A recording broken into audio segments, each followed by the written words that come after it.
जब बात स्वास्थ्य की हो, शिक्षा की हो, राजनीति की हो, उद्योग जगत की हो, हर क्षेत्र की हो, तो नारी शक्ति की भी होनी चाहिए। आज इस सत्र में हम नारी शक्ति का जिक्र करेंगे और हमारे साथ कुछ ऐसी नारी शक्ति मौजूद रहेंगी जिन्होंने अपनी मेहनत के दम पर कामयाबी हासिल की है और समाज के लिए प्रेरणा भी बनी है। मैं आमंत्रित करना चाहूंगा हमारे इस सत्र में निधि चतुर्वेदी जी, जो कि समाज सेविका हैं। बहुत स्वागत करिए तालियों के साथ निधि जी आपका। इसके साथ ही बबीता पाठक हमारे साथ समाज सेविका होंगी। जोरदार तालियों के साथ स्वागत करिए बबीता पाठक जी का। बबीता चौहान हमारे साथ हैं, जो कि भारतीय जनता पार्टी महिला मोर्चा से प्रदेश उपाध्यक्ष हैं। बहुत स्वागत करता हूं बबीता चौहान जी आपका, तालियों के साथ स्वागत करिए। साथ ही हमारे साथ समाज सेविका होंगी शोभा गर्ग जी का तालियों के साथ जोरदार स्वागत करिए। समाज सेविका कल्पना राजौरिया हमारे साथ होंगी इस सत्र में। कल्पना जी, आपसे आग्रह करूंगा मंच पर आएं और इस सत्र को आगे बढ़ाएंगे। इंडिया न्यूज उत्तर प्रदेश उत्तराखंड के चैनल हेड अरविंद चतुर्वेदी जी और साथ ही मेरे सहयोगी ममता तिवारी, आप दोनों से आग्रह करूंगा आप मंच पर आएं। चूंकि आधी आबादी का जिक्र इस सत्र में हम करने जा रहे हैं, तो कैसे महिलाओं को और सशक्त किया जा सकता है या अपने दम पर कैसे ये महिलाएं जो मंच पर आज हमारे बीच बैठी हुई हैं, ये सशक्त हुई हैं, कैसे लोगों को प्रेरणा दे सकती हैं, इस पर हम बात करेंगे। अरविंद जी और ममता, ओवर टू यू। नमस्कार, एक बार फिर से सभी दर्शकों का स्वागत है और ये बहुत ही शानदार इंडिया न्यूज उत्तर प्रदेश उत्तराखंड का कार्यक्रम चल रहा है फिरोजाबाद आगरा में। और मैं आपको ये बताना चाहता हूं कि कल हम लोग जब बैठ के प्रोग्राम की लिस्ट देख रहे थे तो हम लोगों ने कहा कि भाई इस कार्यक्रम का नाम क्या रखा जाए। तो ये हुआ कि भाई यूपी की नारी सब पर भारी, हमने यही नाम रख दिया। मतलब यूपी की नारी सब पूरे देश पे भारी है। बबीता जी प्लीज कम आइए, आपका हम लोग नाम का अनाउंसमेंट कर चुके हैं। देखिए आपकी कुर्सी देखिए, कोई किसी की ले नहीं सकता। आइए प्लीज, आ जाइए। तो आइए प्लीज। तो यूपी की नारी सब पर भारी, यही नाम हम लोगों ने रख दिया। और देखिए कितने बड़े बड़े लोग यहाँ बैठे हुए हैं जिन्होंने अपने जीवन में इतने सारे बड़े बड़े काम किए हैं। और महिलाओं का देखिए जीवन में किसी भी परिवार में बहुत अहम रोल होता है। माँ, बहन, उसके अलावा किसी की पत्नी, किसी की बहू, ये बहुत ऐसी। और उसके अलावा आजकल की महिलाएं तो इतना आगे हैं कि आप सोच भी नहीं सकते। मैं समझता हूं कि पुरुषों को उन्होंने बहुत मीलों पीछे छोड़ दिया है। मुझे ऐसा लगता है आने वाला समय जो है वो महिला शक्ति का ही होगा, इससे इनकार नहीं किया जा सकता। शुरू करो। बिल्कुल, जैसे सर ने कहा कि महिला शक्ति का ही समय है। महिलाएं आज हर फील्ड में अपना योगदान दे रही हैं। किसी भी क्षेत्र में देख लीजिए, महिलाएं जरूर नजर आती हैं, चाहे वो राजनीति हो या फिर उससे इतर खेल का मैदान हो। आज हर जगह पर महिलाओं की भागीदारी सबसे ज्यादा है। सबसे पहले शुरुआत निधि जी आप ही के साथ करूंगी, क्योंकि आप एक समाज सेविका हैं, तो समाज के बीच में जाना, उनके साथ उठना बैठना, उनको बहुत करीब से आप जानती हैं। ऐसे में उत्तर प्रदेश में महिलाएं कितनी सशक्त हैं? सबसे पहला सवाल मेरा यही रहेगा। आप सबका बहुत बहुत आभार आज पैराडोर के इस सभागार में यहाँ हम लोगों को इनवाइट करने के लिए और महिला शक्ति को उसका ड्यू रिगार्ड देने के लिए आपका हृदय तल से आभार है, नंदन है, अभिनंदन है। आपने कहा समाज सेविका, थोड़ा सा इसमें मैं आपको इंटरप्ट करूंगी। समाज सेविका शब्द के मायने बहुत भारी हैं और अभी हम उस योग्य नहीं है कि उस मायने को हैंडल कर सकें। भारतीय जनता पार्टी में ब्रज क्षेत्र में हमारे पास साहित्य और प्रचार का दायित्व है। इसके अलावा अखिल भारतीय आदिवासी आश्रम जो आरएसएस का एक भाग है, उसमें सेवा प्रकल्प में भी आई एम अ मेंबर। उसके अलावा गार्गी मेमोरियल ट्रस्ट के साथ नैतिक संघ हम लोग अलग अलग जगह पर बहुत सारे स्वास्थ्य से रिलेटेड प्रोग्राम्स करते हैं, कैंप्स लगाते हैं। स्वराज आश्रम एक मूवमेंट है जिसमें बाबूलाल जी दाहिया जी का एक स्वराज का जो एक सपना था उसको पूरा करते हुए हम लोग किसानों के लिए और ऑर्गेनिक फार्मिंग पे काम कर रहे हैं। इसके अलावा राष्ट्रीय जैविक परिवार में आपके यहाँ के दामाद ही हैं मिस्टर आर.के. पालीवाल, जो रिटायर हुए हैं principal chief commissioner income tax. उनके साथ हम जो हैं वो राष्ट्रीय जैविक परिवार में उनके सानिध्य में हम लोग गांवों को गोद लेते हैं।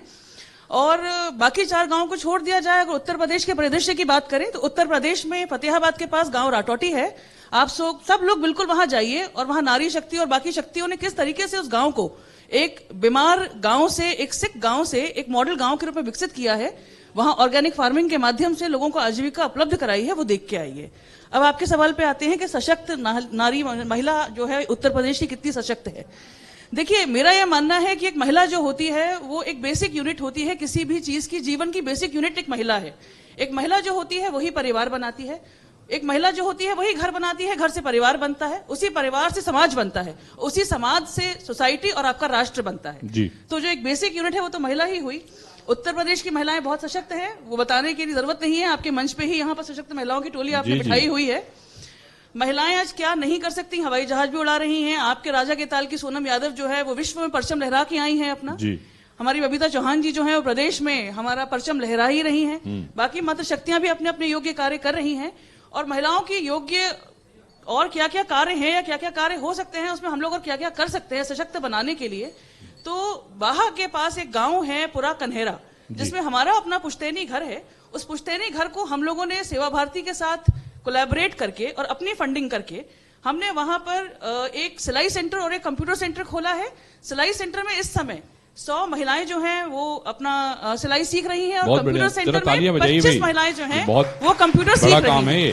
तो महिलाएं आधी आबादी है, 50% योगदान महिलाओं का है। जब तक आप महिलाओं को अपने संग समकक्ष नहीं लाएंगे, एक नहीं नहीं, सिक्के हम के लोग दो पहलू 70% हैं। मान रहे हैं, 50 नहीं, आप छोड़ दिया, हम लोग 50% पीछे आ ही गए। दीजिए। नहीं नहीं नहीं, हम इस लोग समय भाई पार्लियामेंट अब में- आप जब कह रही हैं कि भाई इतनी आप, इसके बाद भी आप समाज सेवी नहीं अपने आप को कहने दे नहीं, रही समाज हैं। सेवी बहुत भारी शब्द नहीं, है। अच्छा भारी शब्द है, चलिए हम अभी लोग मान उस लेते हैं, योग्य लेकिन नहीं फिर है। भी हम लोग तो ये मान चुके हैं कि भाई अब 70 क्या कुछ दिन में 80 मान के चलेंगे हम लोग। बबीता चौहान जी ये बताइए कि राजनीति तो बड़ी कठिन है ना, और वो दिखती भी है ना, लेकिन वो बेचारा बाहर वाला सामने बैठा नहीं देख पाता है। वो जो नेता होता है वही समझता है कि वो कितनी कठिन चुनौतियों को पार करके अपने लक्ष्य तक पहुंचता है। बहुत कठिन। अभी इस समय क्या लक्ष्य है, क्या कर रही हैं, क्या हो रहा है राजनीति कहाँ जा रही है? जी बिल्कुल, मैं स्पेशली बात करूंगी महिलाओं के जी, लिए। जी। तो अगर महिलाओं की बात की जाए तो सच में ये बात सच है कि आप जैसे पुराना अगर इतिहास भी उठाकर देखेंगे तो मुश्किल से 1 या 2-4 टिप्स पे गिनने लायक महिला हैं जो राजनीति में थी या राजनीति में होने के बावजूद अपने आप को कहीं स्थापित कर पाई। पर मैं अब ये कहूंगी कि माननीय प्रधानमंत्री जी के नेतृत्व में जो अब ये सरकार चल रही है हमारी भारतीय जनता पार्टी, तो इसमें मैं कहती हूँ कि अब महिलाओं के लिए भी बहुत सारी अपॉर्चुनिटी हैं और उनके लिए भी बहुत सारे प्लेटफॉर्म हैं। तो निश्चित रूप से, क्योंकि यहाँ चुनौतियां बहुत हैं, क्योंकि बहुत बड़ा फील्ड है और बहुत ही योग्य व्यक्ति भी यहाँ हैं, चाहे वो महिलाएं हैं चाहे वो पुरुष हैं, तो निश्चित रूप से कंपटीशन तो है ही। तो मुझे लगता है, लेकिन रास्ता इसलिए आसान है क्योंकि अब हर फील्ड में, हर चाहे वो किसी भी तरह के चुनाव में या जो भी है, वहां हर जगह रास्ते बने हुए हैं और वहां अगर कोई इस योग्य हैं तो मुझे लगता है कि जब वो तुलना होती थी कि यहाँ पुरुष ही लड़ेंगे, महिलाओं को कहीं नहीं गिना जाता था, तो मुझे लगता है कि अब उस चीज से सब बाहर निकल चुके मुझे हैं। लगता है कि पहले आप आजकल महिलाओं से पूछ के कहा जाता है कि भाई आपको दिक्कत ना हो तो पुरुष को दे दें, ये स्थिति पुरुष हो को, गई है ना? नहीं ऐसा तो खैर अभी नहीं हुआ है, इतना भी नहीं है, बट ये सही है कि हाँ अब मौके मिलने लगे हैं।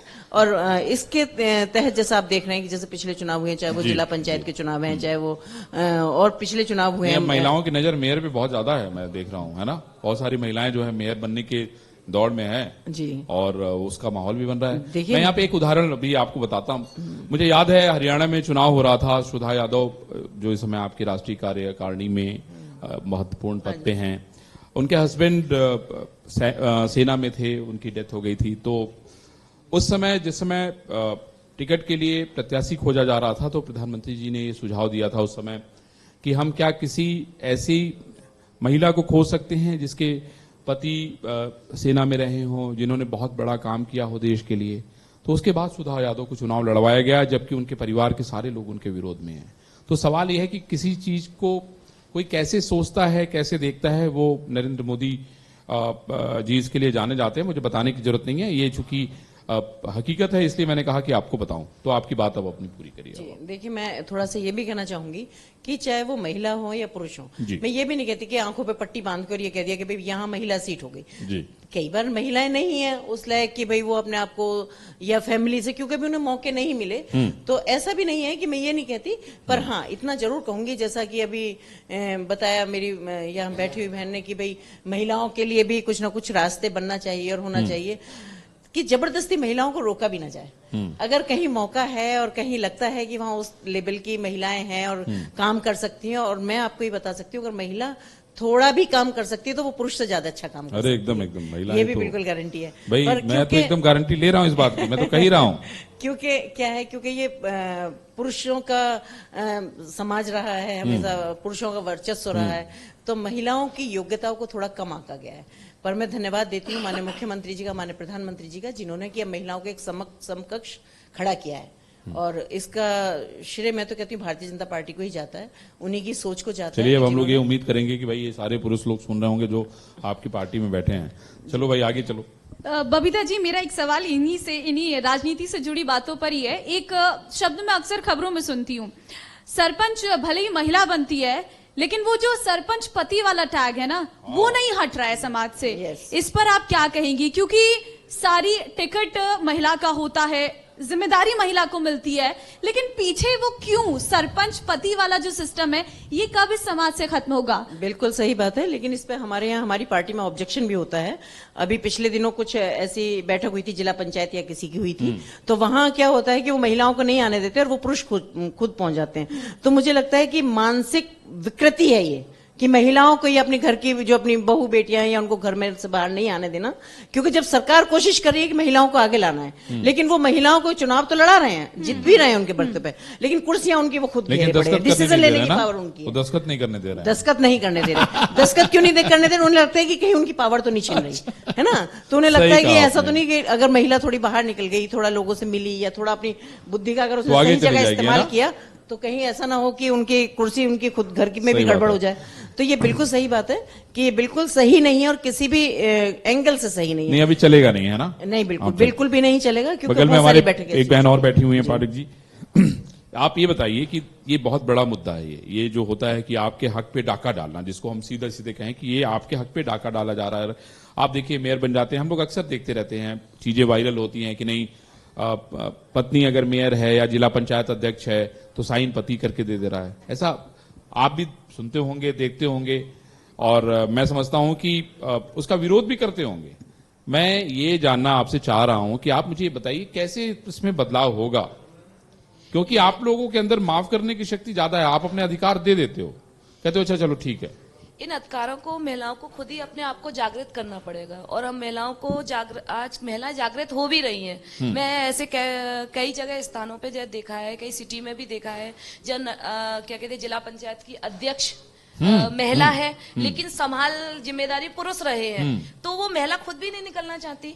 आप ही काफी समय पहले मैं एक जगह चुनाव प्रचार में थी, तो वहां की जिला पंचायत अध्यक्ष महिला थी, है ना, और उनके पुरुष ही उनकी सारी जिम्मेदारी वही संभाल रहे थे। इवन ऑन कहीं पे भी कोई आ भी रहा है, कोई समारोह है, तो वही जाती थी। हमने बोला कि आप ऐसा क्यों कर रहे हो? आप अगर अध्यक्ष हो तो आपको बढ़ना चाहिए। हमें ऐसी महिलाओं को प्रोत्साहित करना चाहिए कि आपका जो आपने अगर अधिकार लेना चाह रही हो तो सरकार को आपने लिया तो उसको चलाओ। यहाँ पे एक बड़ी बात ये भी है कि महिलाएं अपना अधिकार जब नहीं लेंगी तो फिर कोई क्यों देगा भाई? अधिकार कोई किसी को देता है। लेकिन उन्होंने बोला कि अरे सीट नहीं थी, तो ये आप ये भी चीजें सामने आती हैं, इस चीजों का भी थोड़ा सा आपके घर में कभी ऐसा हुआ आपने मतलब आपके हस्बैंड ने कोई अधिकार लेने की कोशिश?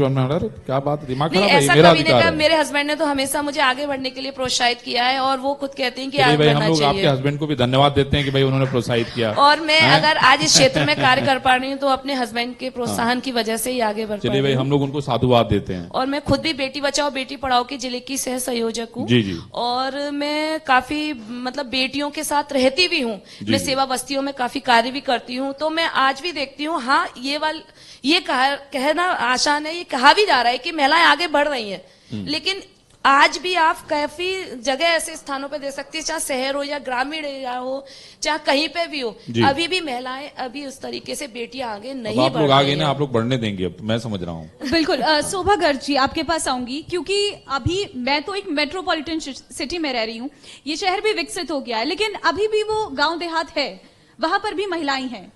वो महिलाएं अभी भी क्यों दबकर है? उनको सामने लाने के लिए क्या प्रयास समाज में करने पड़ेंगे? और सरकार, क्योंकि भाजपा से यहाँ पर नेत्री हैं, उनको, क्योंकि आप समाज सेवी हैं, आप भी लोगों के बीच जाती होंगी, ये क्या बदलाव हो सकता है कि वो गांव की महिला भी सामने आए और कहे कि मुझे नौकरी करनी है, मुझे आगे बढ़ना है? उसके लिए कहां पर कैसा बदलाव करना पड़ेगा? जी मतलब आपको क्या लगता है कि क्या होना चाहिए, जैसे उनके विचार बदले, उनके पति के विचार बदले? जी जी जी जी। तो आप बताइए कुछ, आपने कुछ किसी को सजेशन दिया हो, कुछ राय दी हो? बहन आप बताइए। जी, जो सवाल है आपका, हाँ, उसका सीधा सा जवाब है कि अगर महिलाओं को आगे लाना है, सशक्त बनाना है, तो एकमात्र हमारे पास उपाय है शिक्षा का। जी, शिक्षा के बिना आप किसी बहुत ही बढ़िया, बहुत ही बढ़िया। प्रोग्रेस नहीं करा सकते हैं। हमारे यहाँ जब सोसाइटी में हर महिला शिक्षित होगी, हर बेटी शिक्षित होगी, तब जाकर के आगे वो अपने अधिकार के लिए भी बात कर सकेगी और शायद आपके अधिकारों के लिए भी बात कर सकेगी। क्योंकि घर का, जैसा कि अभी बात चल रही थी, बबीता जी ने शुरुआत की थी, उसमें बात हुई थी कि धुरी है घर की महिला। जी जी। उस धुरी पर कहिए, और बच्चों की पहली प्रथम शिक्षक भी है महिला। हाँ। तो वो माँ बहुत सारी चीजें आगे भविष्य में भी सिखा सकती है अपने बच्चे को, यदि वो स्वयं शिक्षित है। अगर वो खुद ही शिक्षित नहीं है तो उसके परिवार में जो भी बच्चे आगे चल करके जिस भी पोस्ट पे पहुंच रहे हैं, मुझे लगता है कि वो कहीं ना कहीं अभाव में रहे। आप उसे भले ही कहें कि वो परिपक्व हो गए या उन्होंने जो अचीव करना था कर लिया, बट मेरे व्यू से वो नहीं अचीव कर पाए, क्योंकि माँ में कहीं शिक्षा में, माँ की शिक्षा में कहीं कमी जी, रह जी। गई। तो ये शिक्षा सबसे पहला हथियार है महिलाओं का। एक दूसरा सवाल और आप लोगों का चल रहा था राजनीति के विषय में। जी जी। हाँ। तो आपका कहना था सरपंच हैं और वो अपना ओहदा नहीं हक क्यों छोड़ते नहीं हैं। मांगती? पार्षद पति या सरपंच पति जो चलता है, तो ये मानसिक विकृति थोड़ी है, ये तो आपकी राजनीतिक विकृति है। हाँ, तो उसको दूर कौन करेगा? आपकी हमारे समाज की राजनीतिक विकृति है ये, क्योंकि आप लोगों ने जिस राजनेता को चुनते हैं, जो पूरी सोसाइटी को चला रहा है, देश को चला रहा है, उसकी योग्यता का कहाँ निर्धारण है? योग्यता का तो सवाल ही मैंने नहीं ये है सवाल उसका। इसीलिए पूछा ना भाई, आप लोग सारे सशक्त लोग हो, तो ये कैसे दूर होगा? ये तभी दूर होगा। फिर से मैं आ रही हूँ, मैं आपको बता दूं, मैं एक शिक्षिका हूँ पेशे से। जी, जी। और मैं जहां भी बात को जोड़ती हूँ तो मुझे ये लगता है कि शिक्षा ही यहाँ पर भी धुरी है। अगर वो महिलाएं शिक्षित हो और आप उनको पार्षदी का चुनाव लड़ाइए, आप सरपंच का चुनाव लड़ाइए, कहीं अध्यक्षता का करवाइए, तो अगर वो जानकार हैं तो कैसे अपना कलम किसी और के हाथ में दे देंगी?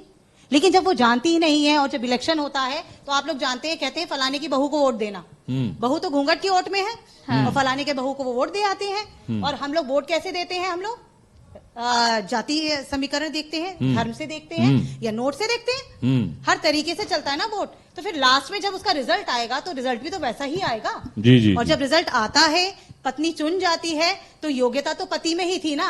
आप उन्हीं को वोट दे के आए थे, वो काम करते हैं, तो उनका कहाँ मानसिक अच्छा, उनको ये लगने लगता है कि हम अपने पति की वजह से जीते हैं, ऐसा इसलिए भी होता है तो नहीं? वो नहीं, ये क्यों होता है? देखिए मैंने क्या कहा, देखिए, मैं एक मिनट ऐसी आपको भी रोकना महिलाएं चाहूंगी। हैं जो स्वयं ही जीत रही हैं।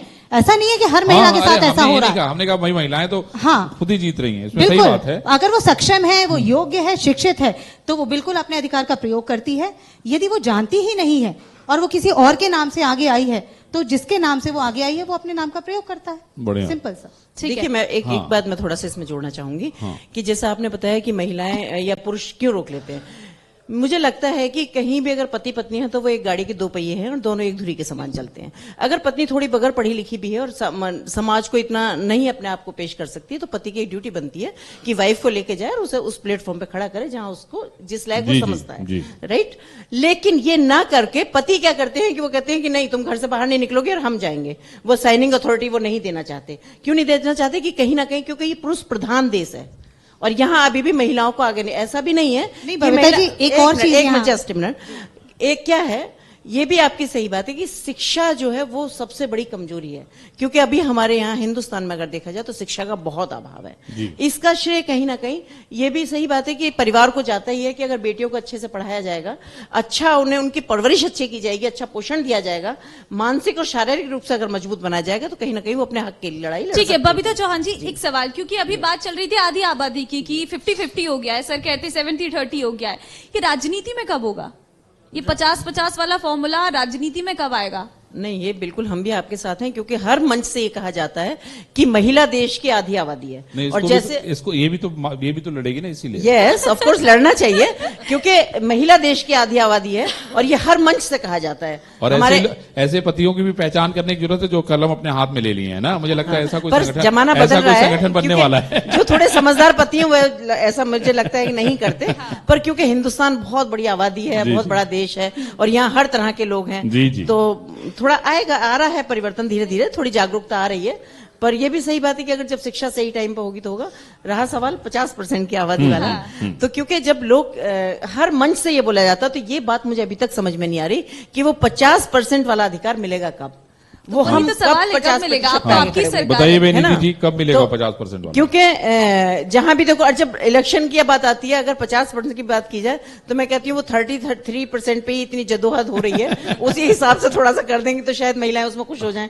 है ना? लेकिन ये बड़ा अब सवाल यही है बात भाई, आती ये है 50% कि जब वाला काम मामला करने बहुत की बड़ा बात सवाल आती है है। या किसी की बात आती है तो महिलाओं को कहा जाता है अरे भाई आप 50% की आबादी है, 50% की आबादी है, जिसमें कि अभी जो पिछले इलेक्शन हुए देखे होंगे आपने कि उसमें बहुत सारा श्रेय माननीय प्रधानमंत्री जी ने दरअसल भी इन महिलाओं लोगों को लगता है बबीता जी की घर में दरअसल आप लोग 100% पे काबिज हैं, इसी वजह से लोग आपको 50% दे नहीं रहे घर में हम 100% पे काबिज हैं, तभी आप लोग बाहर निकल के काम कर पा रहे हैं, नहीं तो नहीं कर पाते। नहीं तो इसीलिए मैं तो समर्थक हूँ भाई, मैं तो आप 50 मैंने तो 70% कहते हैं कि बिल्कुल, 70% इसमें आपको थोड़ा देते सा हैं। मैं आपको जी, दो जी, लाइन please। कह के सुनाना हाँ चाहूंगी इस प्लीज बात सुनाइए पे। सुनाइए।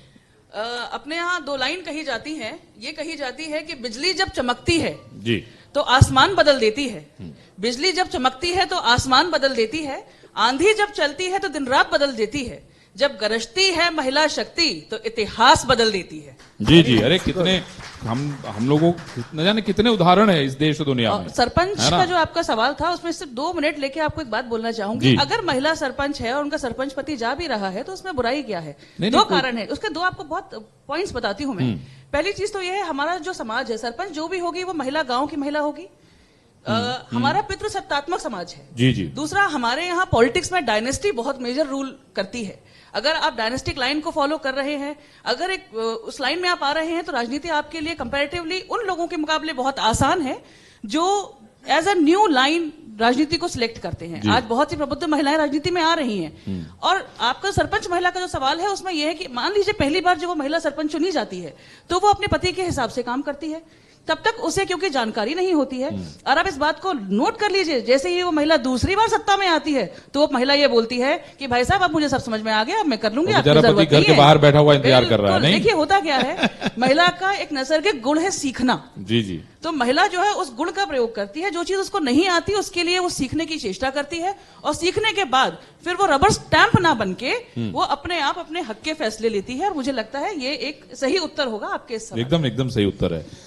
मैं समझता हूं कि एक और हम लोग सवाल डिस्कस कर लेते हैं। आने वाले समय में देखिए अभी नगर निगम के चुनाव हैं, 2024 में जो है लोकसभा के चुनाव हैं, तो हम लोग सभी लोगों से जानना चाहते हैं कि भाई सभी लोग यहाँ पे पॉलिटिक्स में जाना चाहते हैं। मैं समझता हूं बबीता जी का बहुत लंबा काम है भारतीय जनता पार्टी में। आप वनवासी कल्याण से लेकर सारे काम आप कर रही हैं। हाँ, आप ब्रज क्षेत्र से आप जुड़ी हुई हैं, आप समाज सेवा के साथ साथ बहुत सारी चीजें कर रही हैं। लेकिन पॉलिटिकल जो मंच है वो आपको एक बहुत इतना बड़ा ऑरा देता है जहां पे आप बहुत सारे लोगों को उनके सपनों को सच करने के रास्ते को दिखा सकती हैं, मेरा ये मानना है। क्या उम्मीद, आपको क्या लगता है कि लोकसभा में यहाँ पे 80 लोकसभा सीटें हैं, इस बार अगर हम लोग महिलाओं की संख्या देखें तो बहुत ज्यादा तो नहीं है पूरे प्रदेश में। अगर हम देखें पिछले किसी भी दल की बात करें हम, पिछले 75 साल में अगर पार्लियामेंट की आप बात करते हैं तो वी आर जस्ट 14%, हम सिर्फ 14% कॉन्स्टिट्यूट करते हैं। जी। We are more than 600 million ladies in the world, और आप पूरे वर्ल्ड सिनेरियो में लेके चलते हैं तो 26.24% महिलाएं ही हैं जो इस समय कंट्रीज को लीड कर रही हैं। उसमें भी अगर आप देखेंगे तो 13 जो है स्टेट हेड्स हैं और करीब 15 जो हैं वो कंट्री हेड्स हैं, जो महिलाएं मैं तो अपने यहाँ उत्तर भी- प्रदेश की बात कर रहा हूँ। उत्तर हम लोग प्रदेश उत्तर में भी- प्रदेश में देखिए मैंने बताया ना कि 80 सीटों में से हमारे ख्याल से गिनती के लोग होंगे। अगर जी महिलाओं को बिल्कुल देखें आप तो सही कह रहे गिनती हैं। के लोग होंगे। यस, गिनती के तो लोग हम ये उम्मीद करें आप लोगों से कि आप लोग जो है अभी जो आने वाला समय है उसमें हमें किसी बड़ी भूमिका में सब लोग अलग अलग दिखेंगे। हाँ, मुझे तो लगता है कि जैसा अब समय बदल रहा है और हमारे माननीय प्रधानमंत्री जी हैं या माननीय मुख्यमंत्री जी हैं वो ये सब जानते हैं कि महिला सशक्तिकरण का दौर है, और निश्चित रूप से वो बहुत प्रमोट भी कर रहे हैं हर चीज में। तो और जैसा अभी हमने पिछला देखा कि जिला पंचायत का ही चुनाव अभी लेटेस्ट होके गया है, या विधानसभा हुआ था तो विधानसभा में भी काफी कुछ सुधार हुआ था, लेकिन जिला पंचायत में भी बहुत सारा सुधार हुआ था। तो मुझे लगता है कि जो अब आने वाले लोकसभा है या मेयर के चुनाव है या जो भी है, तो इसमें शायद अभी I अभी hope कि सब अभी अच्छा अभी ये जो डेंसिटी पॉलिटिक्स की बात हो रही थी ना, जी मुझे याद है जिला पंचायत चुनाव में क्या हुआ। आप तो सब लोग जानते हैं, मैं भी जानता हूं। तो मेरा सिर्फ यही कहना है कि फिर क्या हुआ। पहले तो ये तय हो गया था कि किसी को नहीं मिलेगा, फिर तय हो गया कि नहीं सबको दे दो। सवाल यही है, सवाल यह है कि दरअसल पॉलिटिकल पार्टी हर हाल में सत्ता में रहना चाहती है। प्रयोग करना इतना आसान नहीं होता है क्योंकि उसकी बहुत सारी तकलीफें होती हैं, उसके बहुत सारे कष्ट होते हैं, वो आपको सहने पड़ेंगे। और आदमी चीजों को आसानी से ग्रैब करना चाहता है, वो चाहता नहीं कि हम इसको छोड़ दें। लेकिन मुझे लगता है कि समय परिवर्तनशील है और परिवर्तन नहीं, तो हम होते उम्मीद रहना ही करेंगे, चाहिए, हम उम्मीद करेंगे, है ना, हम उम्मीद क्योंकि करेंगे। परिवर्तन नहीं होगा जब तक हम उस परिवर्तन के बारे में कैसे जान पाएंगे। सही बात। निधि जी, कि आपका जब तक क्या change जवाब नहीं है? होगा। आपका क्या जवाब है?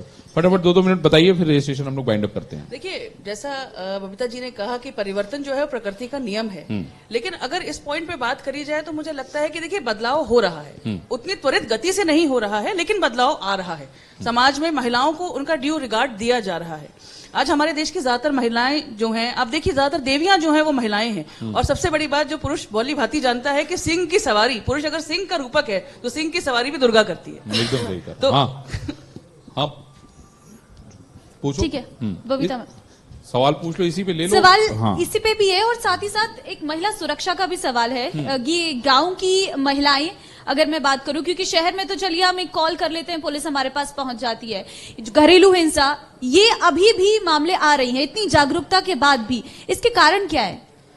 इसका कारण है कि अभी हम मतलब योगी जी की मतलब काफी उन्होंने ऐसी योजनाएं निकाली हैं महिलाओं को सशक्तिकरण करने के लिए। उन्होंने काफी प्रयास भी किए हैं और आप देख सकते हैं कि पहले से हमारे जो बलात्कार वाले केस हैं, जो बेटियों के साथ जो दुर्घटनाएं होती हैं और तलाक के मामले हैं, दहेज के उत्पीड़न के मामले हैं, उनमें काफी सुधार आया है। तो सुधार हो सकते हैं। अब आप चाहो कि एकदम परिवर्तन हो जाए तो वो नहीं हो सकता, लेकिन आप पिछली दरों को और अब दरों को मिला के देखें तो उनमें काफी चेंजेस आए हैं और वो आगे आते रहेंगे। ये हम इस चीज की वो करते हैं। चलिए, तो बेहतरीन है कि योगी राज में और मोदी राज में अगर महिलाएं सुरक्षित हो रही हैं, हालांकि हो रही हैं, पहले से बहुत बदलाव आया जरूर है। अंतिम सवाल, आप तो बोलेंगी नहीं तो कल्पना जी आपसे ही ले लेती हूँ। सवाल ये है कि शिक्षित महिला कितनी है? स्कूल में शिक्षा महिलाओं के लिए कितनी अच्छी हो गई है और कितना ज्यादा इसमें डेवलपमेंट हुआ है? क्योंकि आप शिक्षिका भी है। शिक्षक महिलाएं कितनी हैं? हाँ, देखिए, अगर आप बात करें यूपी की, तो हमारे यहाँ जो बेसिक शिक्षा है इसमें 50% महिला शिक्षिकाएं होती हैं। तो जो 50% का भले राजनीति में स्थान ना मिलता हो सर, लेकिन यहाँ पर 50% शिक्षिकाओं को, महिलाओं को स्थान दिया गया है, क्योंकि यह जानती है सरकार कि महिला जिस तरह से एक बच्चे को शिक्षित कर सकती है, वो और कोई इतना सक्षमता से नहीं कर सकता। अब रही बात बेटियों की पढ़ाई की, आपने सेकंड पॉइंट बोला था कि बेटियां कितना पढ़ रही हैं। देखिए, हर 1 किलोमीटर पे तो एक बेसिक का विद्यालय खोला गया है नियम के अनुसार। उन बेसिक के विद्यालयों में जो बच्चियां दूरी की वजह से, या पहले जैसे हमारी मम्मी है या कोई है, तो उनको हमने देखा कि दूर था विद्यालय तो वो लोग नहीं गई। हाँ। तो सरकार ने ये बहुत अच्छी योजना लागू की और हर जगह बच्चियां पहुंच पा रही हैं स्कूल तक। लेकिन अभी भी कुछ जगह समस्याएं ये रहती हैं कि बेटी थोड़ी सी बड़ी होती है तो उसको घर के काम में लगा दिया जाता है, क्योंकि वो सहयोगी है, वो संभाल लेती है, इसलिए शायद उसकी सक्षमता का ही ये बात है कि उसको कहीं नेगेटिविटी हो जाती है उसके साथ, वो अपने छोटे भाई बहनों को संभालने लगती है। और थोड़ा सा उसकी उम्र होती है तो ये सोचते हैं एक जिम्मेदारी है और क्यों ना हम अपनी जिम्मेदारी से मुक्त हो जाएं, और उसका बहुत जल्दी से विवाह भी कर इसीलिए दिया तो हम जाता महिला है। हैं कि हम ऑलराउंडर हैं। हाँ, बिल्कुल। इसीलिए हम यही कहते हैं कि हम सशक्त हैं, हम कमजोर नहीं हैं। हाँ। हमारे अंदर बहुत मल्टी टैलेंटेड होती है महिलाएं, लड़कियों में बहुत शक्ति होती है, बहुत सारे काम घर के वो अकेले संभाल लेती हैं। आप देखिए, घर में महिला पुरुष जैसे एक ही गाड़ी के 2 पहिए हैं, लेकिन कभी कोई समस्या बड़ी आ जाए तो जो पुरुष सारे घर को संभालता है वो भी अपनी पत्नी से ही सलाह लेता है। और उस स्थिति में, जो विकट स्थिति होती है, उसमें जब महिला ये कहती है ठीक है आप डरिए मत, मैं आपके साथ हूं, केवल ये एक सेंटेंस उसकी पूरी हिम्मत बढ़ा देता है और वो घर को संभाले रहती हैं और हर परिस्थिति से चलिए, हम निकल लोग ये जाती उम्मीद हैं। करेंगे कि आने वाले समय में हम लोग आप लोगों को नई भूमिका में देखेंगे। आपकी पार्टी भी इस बात को समझेगी कि नई महिलाओं को हमें आगे बढ़ाना है।